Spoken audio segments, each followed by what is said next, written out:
y por eso tiende a fracturarse, ¿no? Y el hueso cortical, el hueso duro, que está formado por ostiones o los sistemas de Havers, perdón, que ustedes ya conocen, ¿no? Que está en constante remodelación. O sea, hay osteocitos y osteoclastos y osteoblastos que están en constante equilibrio para que pueda pues, crecer y morir hueso, ¿no? Y tiene que ver eso con la cascada de la consolidación de la fractura. Entonces las fracturas tienden a curarse espontáneamente, ¿no? Si uno deja el hueso solito, fracturado, el hueso roto va a soldar. Si uno lo único que necesita es que esté cerca, un poquito de movimiento y va a ser su callo.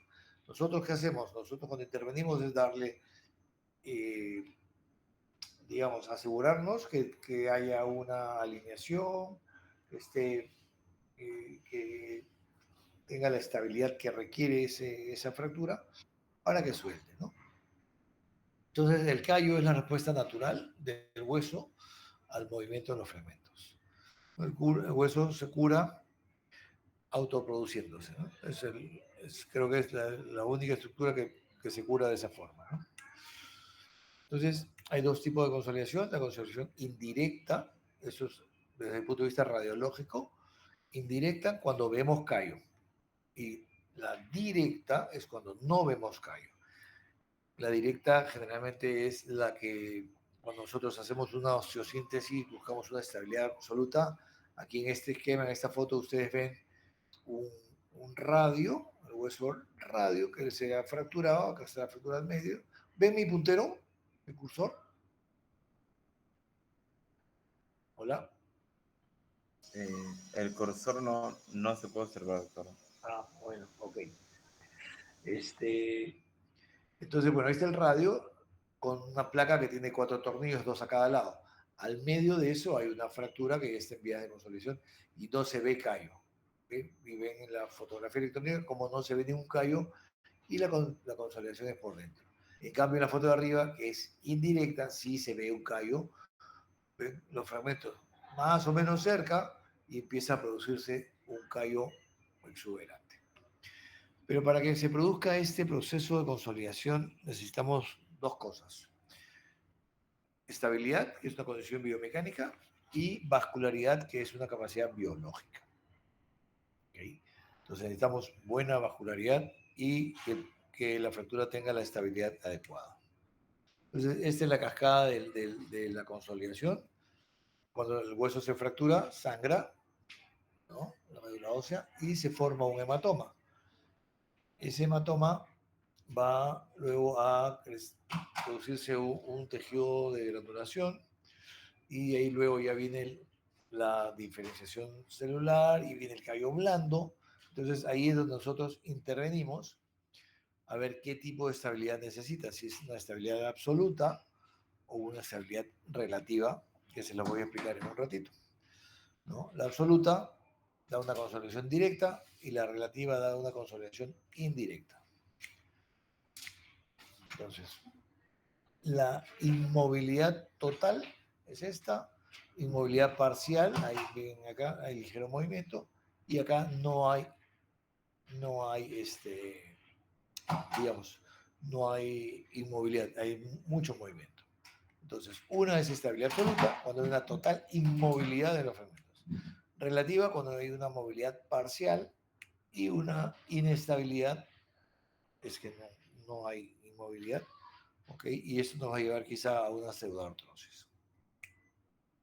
Entonces, vamos un espectro desde la estabilidad absoluta, con solución directa. Acuérdense de esos términos, por favor, porque eso lo vamos a repetir siempre y lo van a ver en el transcurso del curso cuando vean otro tipo de fracturas. Sus profesores les van a repetir muchos términos, ¿no? Estabilidad absoluta, consolidación directa. Inestabilidad, pseudoartrosis, que ya es una complicación de una fractura. ¿Okay?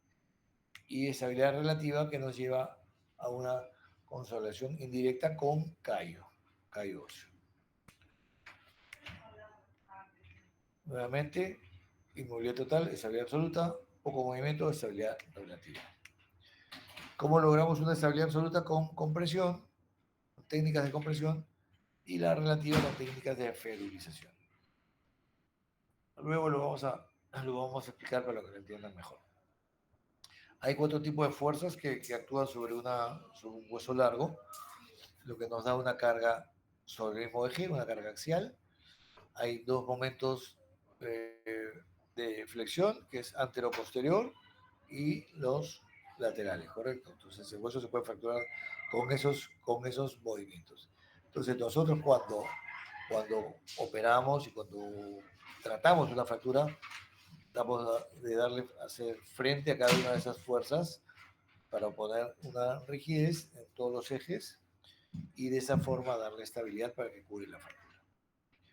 Las fracturas pueden ser abiertas o complejas, cerradas o simples, múltiples o comminutas, o fracturas también incompletas, ¿no? Entonces, según el mecanismo de producción, pueden ser directas, como vimos que es en el área del golpe, ahí se fractura, indirecta por compresión, por flexión, por cizallamiento, por torsión o por tracción. Incompletas, generalmente las de los niños, que son fracturas de tallo verde, o las llamadas fisuras, que no es otra cosa que una fisura, es una fractura incompleta. ¿Okay? El torus, que es una fractura en rodete, que lo vemos en los niños, con huesos los huesos son muy elásticos en los niños, y hacen como una pequeña compresión y hacen un rodete pequeñito que hay que estar muy atentos cuando se produce. Y las fracturas completas, que pueden ser simples, comminutas o desplazadas, ¿no? Esto, por ejemplo, es una fractura oblicua corta, ¿okay? Ese es un fémur, una fractura oblicua corta. Eso es una fractura comminuta, como ven, tiene múltiples fragmentos, ¿okay? Eso es una paciente mío con una fractura de fémur por proyectil de arma de fuego. Ven cómo tiene múltiples fragmentos. O esa es una fractura espiroidea, este también es un fémur. Ven cómo ese es un mecanismo de rotación, de torsión. Acá no ha habido un trauma directo, acá ha habido una rotación, pues es una fractura por mecanismo indirecto. Ha rotado y el hueso se ha fracturado en forma espiroidea. Para hablar todos el mismo idioma, hablemos de la clasificación, ¿no? Alfanumérica, que es la clasificación AO, que la usan en todo el mundo, es universal. Entonces tenemos que, miren este esqueleto, el 1 es el brazo, o sea, el húmero, 2 es el antebrazo, 3 es el muslo, ¿okay? O el fémur, y 4 es la pierna con la tibia y peroné. Entonces, lo mismo, también le damos números a los segmentos. 1 es el segmento proximal, 2 es la diáfisis y 3 es el segmento distal. Entonces, ahora viene el tipo de las fracturas. Las A son las simples, que son a 2 fragmentos, como ven acá en el esquema de la derecha. La B tiene un tercer fragmento o una cuña. Y la C ya es la multifragmentaria o compleja. Entonces acá tenemos el hueso húmero, que es el 1, en la diáfisis es el segmento 2, y tenemos la 2A, B o C, ¿correcto? Eso es la parte de los huesos largos, en la diáfisis. Los tipos de fractura en los extremos, en las metáfisis o epífisis, son las fracturas articulares. Entonces, la A son las que no comprometen la articulación. La B son parcialmente articulares y la C totalmente articulares. ¿Okay? Entonces, acá lo pueden ver mejor aquí abajo. Extraarticulares, parcialmente articulares. ¿Qué significa? Que una parte de la articulación está en continuidad con toda la diáfisis. Y en la de abajo, completamente articular, que quiere decir que hay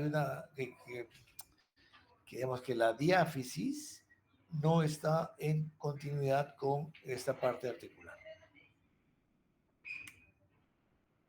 Ese es un ejemplo. A ver, ¿están atentos? ¿Qué hueso sería este? El fémur. Número 3, 4. A. 3. 3, Correcto. ¿Qué segmento? 2, diáfisis. 2, correcto. ¿Y ahí qué tipo? A, B o C. A es simple, los dos fragmentos. B tiene un tercer fragmento y la C compleja. Uy, ya le puse. Se me fue. La A. Ese es A, pero tranquilamente alguien podría decirme que es una B porque ve acá un tercer fragmento. Pero no está suelto, está pegado todavía a un fragmento, ¿no? Pero ya es cuestión de interpretación. Podría prestarse alguna duda. Cuando hablamos de fracturas también tenemos que hablar de las partes blandas. Partes blandas juegan un papel muy importante en el manejo de la fractura. Para eso usamos la clasificación de Cherny, la cual tenemos un grado 0, que no hay lesión de partes blandas, grado 1, que hay una abrasión superficial, una contusión moderada, edema. El grado 2 ya empiezan a haber flictenas, como en la foto. Esa es una pierna. Es muy frecuente ahora ver esto por los accidentes de tránsito de moto.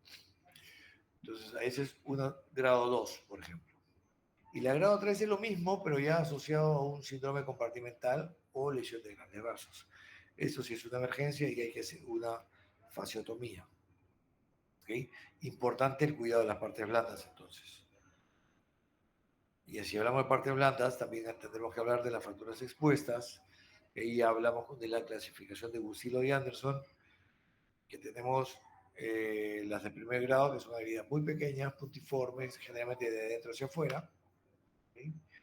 Las grado 2, que ya son heridas más grandes, más de 1 centímetro, hay más contusión, más edema, ¿okay?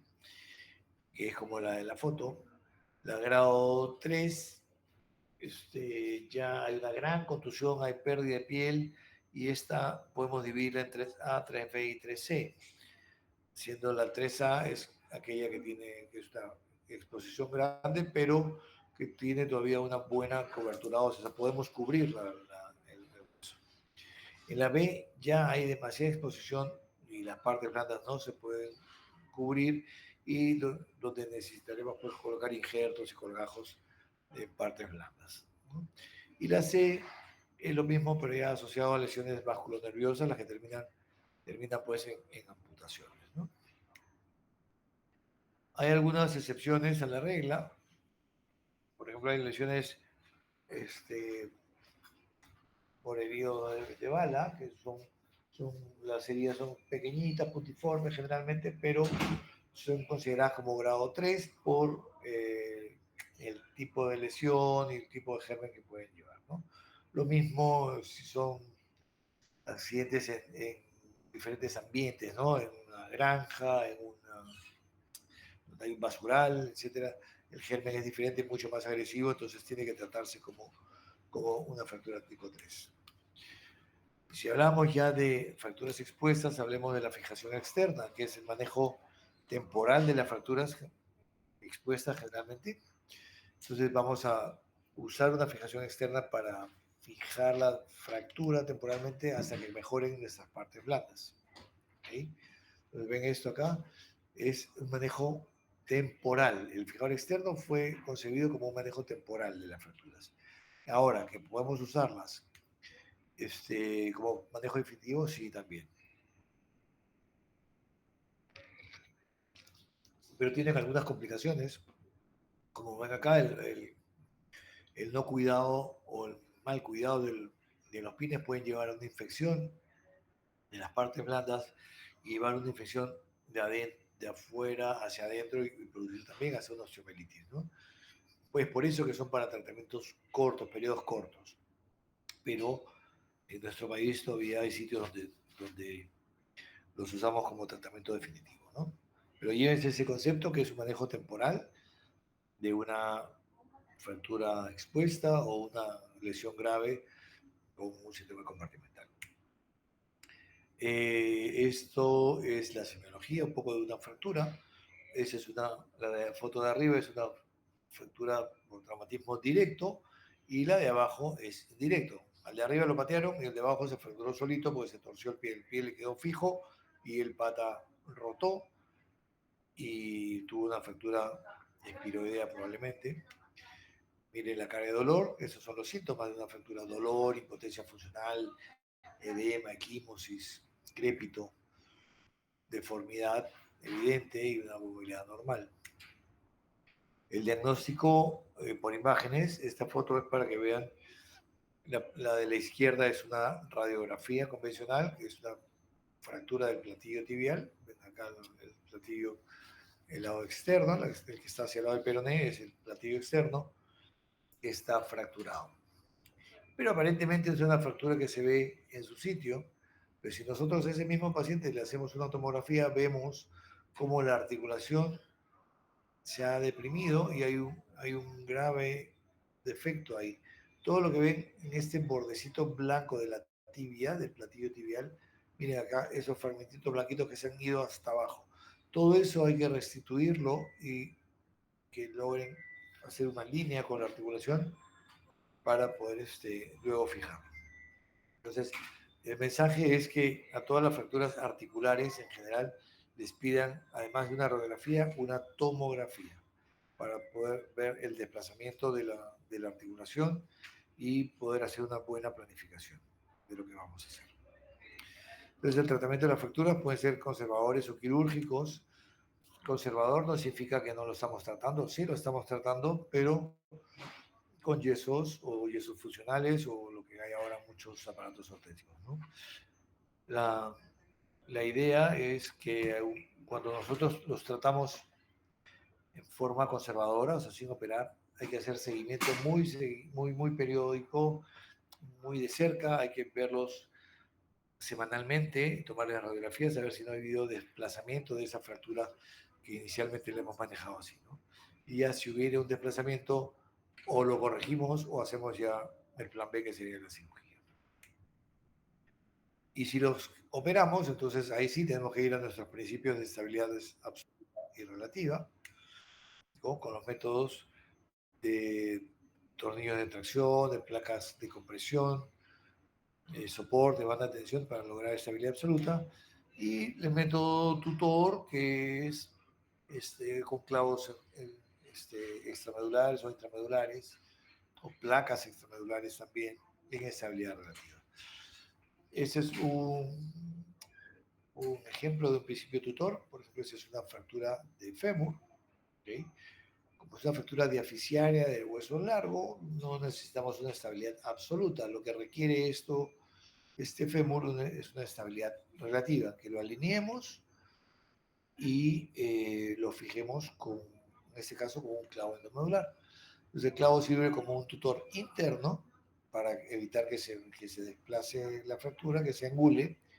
Le ponemos unos tornillos o unos pernos de bloqueo para evitar que rote, y al paciente, como van viendo cómo se mueve la flecha, va al movimiento, va haciendo su callo.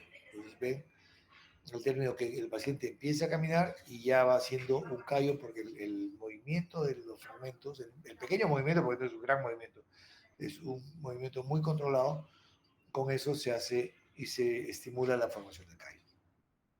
A diferencia de la compresión, que lo utilizamos para las fracturas articulares generalmente, ¿no? Es la ausencia del movimiento en el sitio de fractura y la superficie no se va a desplazar bajo carga. Entonces, ese es un platillo tibial, esta línea roja semeja a una fractura, ¿no? Y como van a ver, este tornillo es un tornillo de tracción, un tornillo esponjoso, que va a hacer que se junten los dos fragmentos, le hacen compresión y ya con eso no se va a mover más. Obviamente que un tornillo solo no va a ser suficiente, probablemente necesitemos agregarle ahí algo más para darle más estabilidad. Pero ese es el principio, ¿no? De hacer una compresión en el sitio de la fractura. Entonces le aplicamos una fuerza axial y no se va a desplazar. Pero como les decía, para eso tenemos requisitos biológicos que tengamos una buena vascularidad, tanto para la estabilidad absoluta como para la estabilidad relativa. Entonces debemos comprender el tipo de fractura que tenemos, cómo están nuestros tejidos blandos y qué tipo de paciente tenemos. Si es un paciente joven, si es un paciente viejo, si es diabético, si es hipertenso, si es fumador, etcétera. Todas las características que puede tener un paciente, ¿no? Entonces tenemos varias cosas. ¿Qué fractura es? ¿Qué hueso es? ¿Qué tipo de fractura? ¿No? Los tejidos blandos, si están bien, si es Cherne 1, 2, 3, si es fractura expuesta, etcétera, ¿no? Cuando hablamos de fractura, vemos si es un trazo sencillo o complejo, en qué parte está, si está en la diáfisis o en la articulación, ¿no? Por ejemplo, no es lo mismo que sea en la diáfisis, que lo que nosotros buscamos es mantener el eje, la longitud y la rotación, y lo hacemos mediante una reducción indirecta, y le pondremos un tutor con estabilidad relativa. En cambio, si es en la parte articular, necesitaremos una reducción anatómica, es una reducción directa, o sea, ahí sí hay que ver la articulación para que quede perfecta, ¿no? Necesitamos darle una estabilidad absoluta y usar una compresión interfragmentaria. Por ejemplo, acá es una fractura muy compleja. Miren, en la parte articular necesitaremos estabilidad absoluta y en la parte metafisiaria y diafisiaria estabilidad relativa. O sea, podemos combinar dos técnicas en una fractura.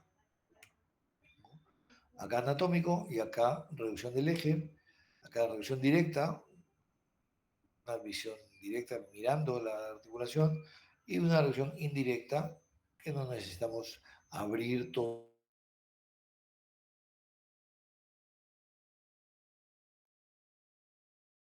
esto, ¿no? Cuando hablamos, oh, perdón, uy, ¿qué fue esto?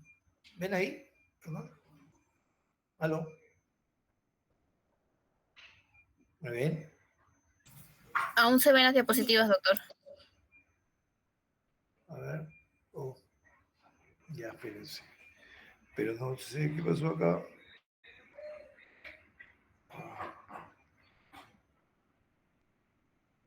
Ya, a ver. Tejidos blandos, tenemos que ver si es que hay flictenas, si hay aparición de un síndrome compartimental o es una fractura expuesta, ¿no? Oye, espérate, ¿qué pasó acá?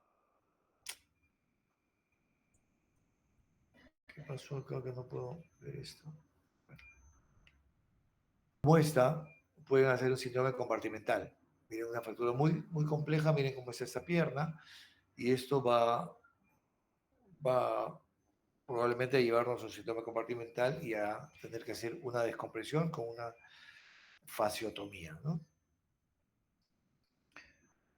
Miren esta pierna en la foto de la derecha, con esta fractura, como los bordes de la fractura en la piel hacen un síndrome compartimental y hemos tenido que hacer una fasciotomía y colocar un fijador externo para estabilizar la fractura y evitar así también las complicaciones, ¿no?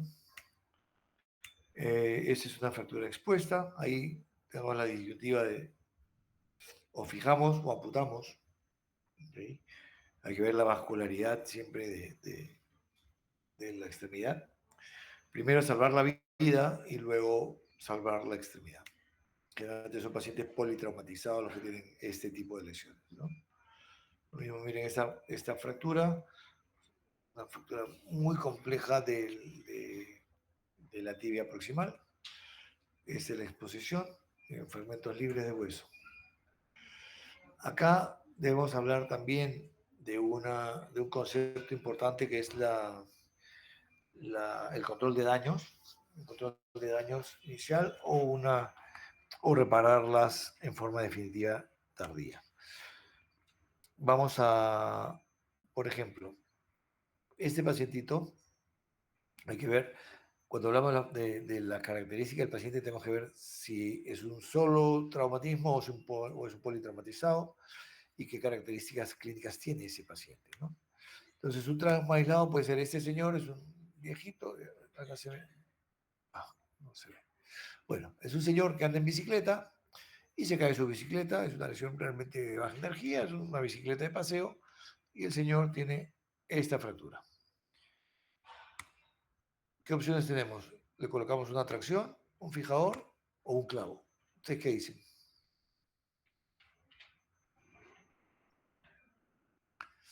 ¿Tracción, fijador o clavo? ¿Nadie? Podría ser una atracción, doctor. Podría ser, sí, podría ser una tracción, pero para eso no es el tratamiento definitivo, ¿no es cierto? Es una tracción para luego hacer algo más. Fijador, doctor. Fijador, sí, es una opción, pero ¿cuál sería tu tratamiento de elección? Es una fractura simple de un paciente de baja energía, que aparentemente solamente tiene eso, una fractura en el fémur, nada más. Ahí lo que queremos nosotros es darle una estabilidad relativa y probablemente le coloquemos un clavo intramedular. La tracción la podemos usar, claro que sí, pero como un tratamiento, así como el fijador externo, temporal hasta esperar su operación. Pero el tratamiento ideal es el clavo, ¿no? En cambio, en un paciente politraumatizado, como ese señor que es más joven y se va a caer de la bicicleta, pero a un precipicio, va a tener también esa fractura, pero esta fractura la va a tener entre otras fracturas. ¿Ok? Entonces, acá es importante ver si es múltiple o es una sola fractura. Si es múltiples fracturas, entonces haremos esto, el control de daños con fijación externa, hasta que el paciente esté en condiciones de ser operado y darle su tratamiento definitivo. ¿Sí? Entonces, esa es la diferencia entre una fractura aislada y un politraumatizado. El politraumatizado, inicialmente, como le dije, primero salvar la vida y le haremos sus fijaciones temporales para esperar que esté mejor y hacer su tratamiento definitivo. Ese es un paciente mío, varón de 60 años, que tuvo una fractura de fémur derecho por proyectil de arma de fuego. Eso fue el año pasado, hace 2 años. Y tiene esta fractura multifragmentaria. ¿Qué hacemos ahí? Si es una fractura expuesta por proyectil de arma de fuego, lo primero que hay que hacer en una fractura expuesta es hacer una limpieza quirúrgica. Obviamente primero estabilizar, poner una vía, iniciar antibióticos, pero ya en sala poner una fijación externa como esta, se hace una limpieza quirúrgica, quitar debridar todo lo que tenga que debridarse, no desesperarse por querer sacar la bala como ven ahí se ha quedado en su sitio, pero el resto de fragmentos sí salen, ¿no? Entonces, inicialmente es eso, se le colocó una fijación externa, miren, de tal forma que el hueso se ve bastante alineado. En la izquierda es una AP y la de la derecha es una vista lateral. Miren que también se ve bien alineado. Entonces, a la semana le hicimos una segunda limpieza y ya le colocamos su tratamiento definitivo, que es el clavo endomedular. Miren cómo con el fijador externo nos hemos ayudado y que pueda colocarse una guía para luego abrir nuestro canal y colocar un clavo endomedular. Esa es la fijación externa que nos ayuda a reducir y a poder colocar este clavo. Este clavo que para mí quedó bien bonito, pero el paciente no creía lo mismo porque la ve pues que está el hueso totalmente roto, separado, astillado, etc. Pero ese es el principio de estabilidad relativa, no tocar el foco de fractura. Pues si tocamos el foco de fractura, le estamos quitando todos los elementos de la cascada de la consolidación. Entonces, nosotros si no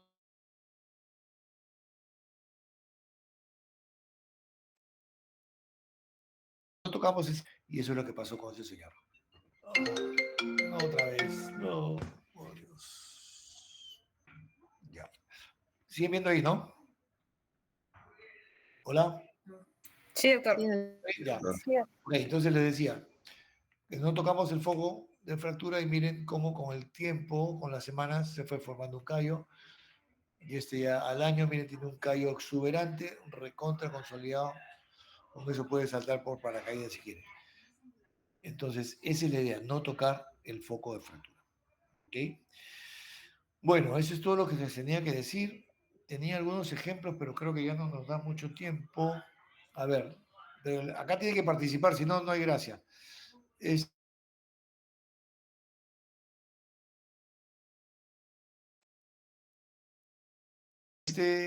Clasificación. Empezamos. Ya, paciente mujer de 25 años se cae, tiene una lesión aislada y tiene esta fractura. ¿Qué fractura es? A ver, un voluntario. Nadie.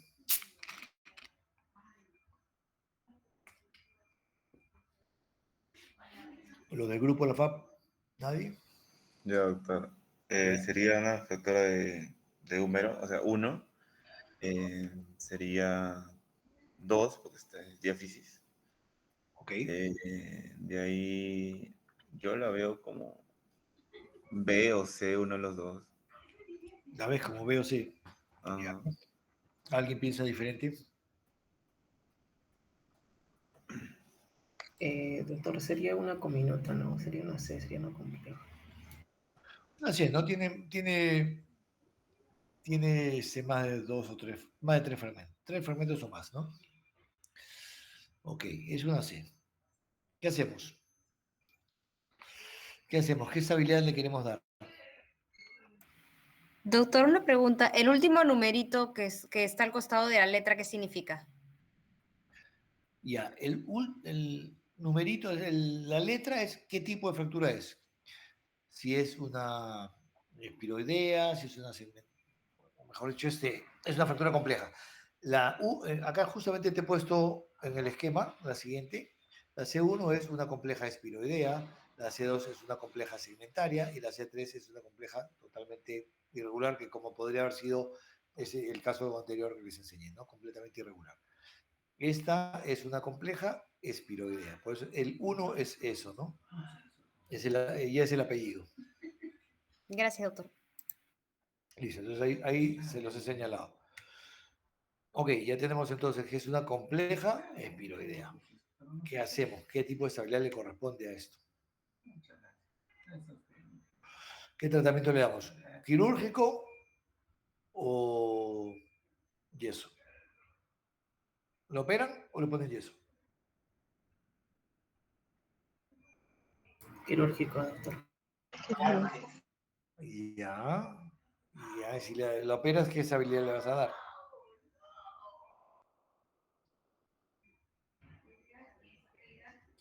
Podría ser un fijador externo. No, pero primero, ¿qué estabilidad es? ¿Absoluta o relativa?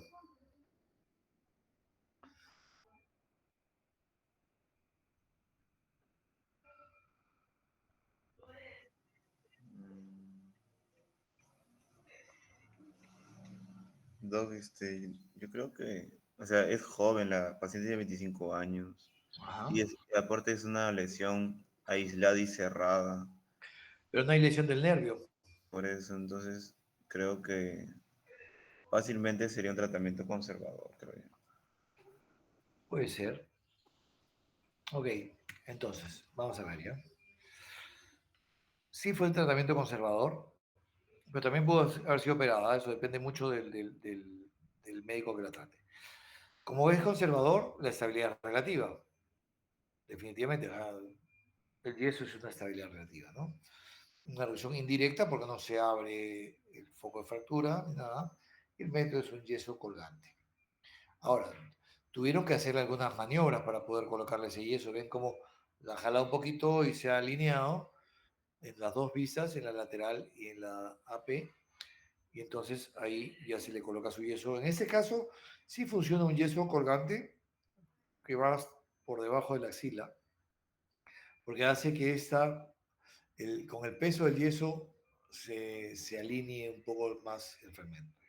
Lo que pasa es que esto, como les dije, si optamos por ese tratamiento, hay que tomarle una radiografía a la semana, a las 2 semanas y ver que esto funcione y no se desplace, ¿no? Pues si se desplaza ya hay que operar. Entonces, esa señora se le puso su yeso y miren cómo quedó, cómo consolidó, bastante bien alineado, ¿no? Súper bien. Lo importante acá es la función y que no haya habido daño del nervio radial. Ya, otro caso rapidito. Dime, ¿iban a preguntar algo? Ya. Otra mujer que se cae con el codo en flexión. A ver, ¿qué tipo de fractura es esta?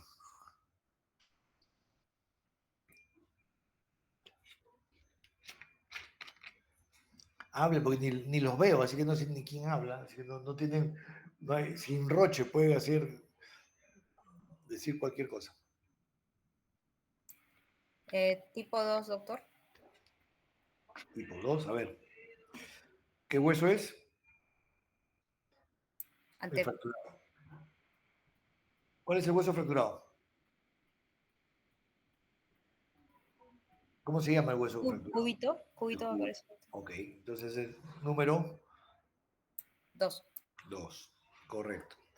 ¿Qué segmento? ¿Proximal, deficiario o distal?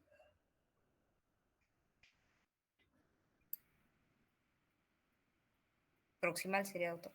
Correcto. Entonces es 1. ¿Es una fractura articular o extraarticular?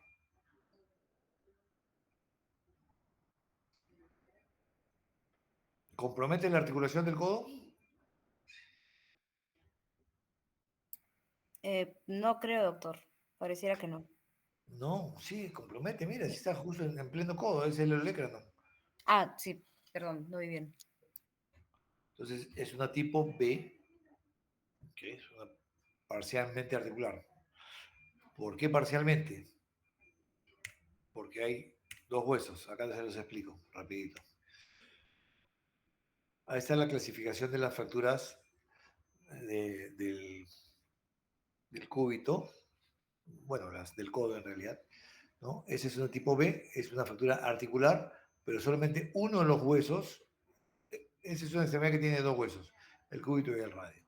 Entonces, las tipo B son articulares, pero es un solo hueso el que está comprometido. En este caso, el cúbito. El cúbito es, por eso es B1. Cuando es el radio el fracturado es B2. Y cuando están los dos, pero uno articular y otro extraarticular, son B3. Ok.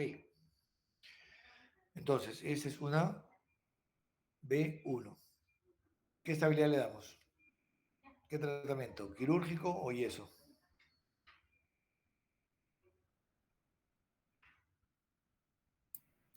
¿Cómo esa articulación sería quirúrgico, doctor?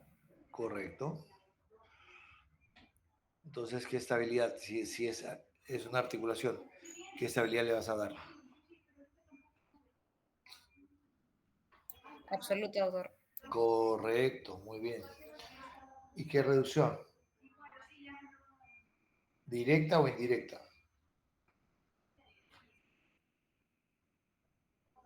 Ah, directa porque se tendría que abrir, ¿no? Por lo que es quirúrgico. Correctamente. Ok, y el método, si no lo vas a saber, que es una banda de tensión. Y eso es así. Se reduce abres ves tu foco de fractura, la reduces, la pones en su sitio y la fijamos acá con dos clavos de Kirchner y un alambre de tensión. Entonces, esa fractura va a curar en movimiento. Ni se les ocurra poner un yeso a una fractura eh, articular operada. La idea de operar una fractura articular es para que se mueva. Entonces, esta fractura va a consolidar en movimiento. Correcto. Muy bien. Ya. El último y me voy. Ya son las 2 de la tarde. Hombre de 45 años jugando fútbol se cae y se fractura esto. A ver, acá hay alguna trampita, pero quiero ver cómo responde. ¿Qué es esto? Uy, ya les puse. Es un tobillo, ¿no?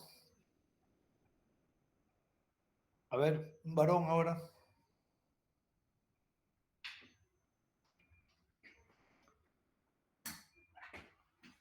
Hola. ¿Nadie? Uy, ya. Bueno, es una fractura de tobillo. La pierna es el número 4.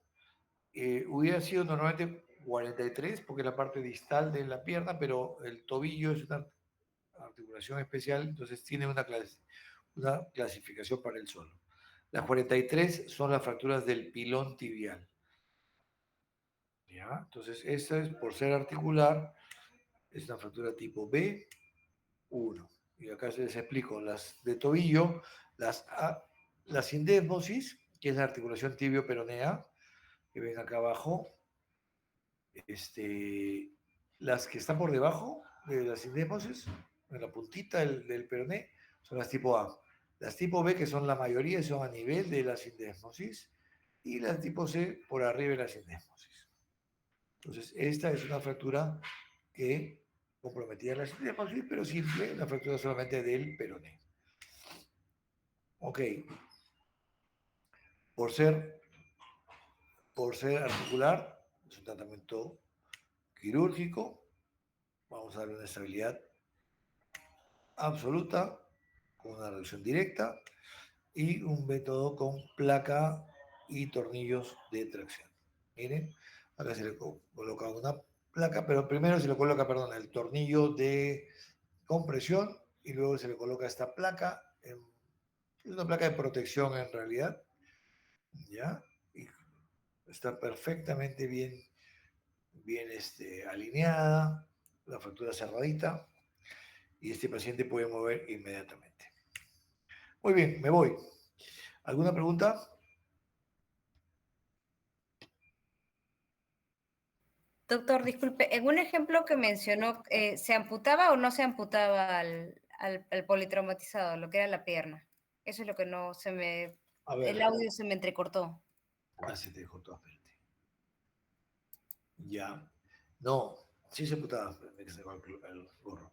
Sí, porque hay lesión neurovascular importante. O sea, si todavía nosotros comprobamos que hay vascularidad en esa extremidad que está muy, muy comprometida, podemos intentar hacer una limpieza y tratar de salvarle la pierna.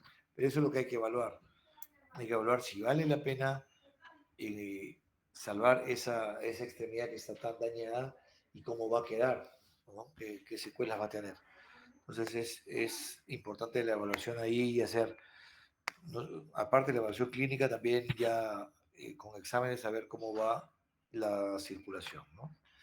Pero sí, en principio, como les digo, esos son pacientes politraumatizados que primero hay que salvarles la vida y luego entraremos a ver la extremidad.